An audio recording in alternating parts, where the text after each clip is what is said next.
On poursuit en parlant de nos forêts. Roxane, il y a une alerte de risque extrême de feu de forêt là, qui est en vigueur.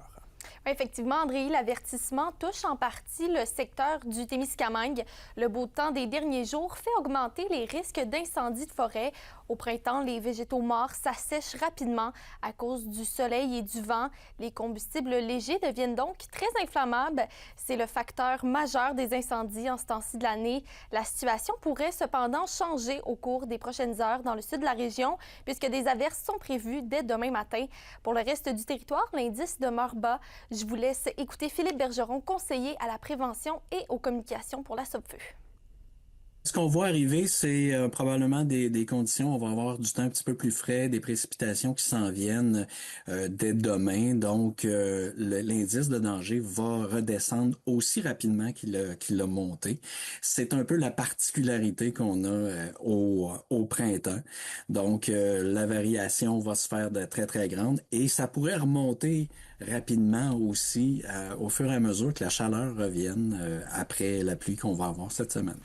Et Roxane, est-ce qu'on pourrait avoir une saison qui ressemble à celle de l'été 2023? Bien, selon Philippe Bergeron de la SOPFEU, il n'est pas impossible de revivre une saison comme il y a 3 ans, mais il est difficile de prévoir les conditions des prochains mois. À la suite de 2023, la SOPFEU a vécu une grande transformation. Elle a augmenté de 33 ses effectifs matériels et en ressources humaines. La société est donc capable d'intervenir sur plus de feux en simultané.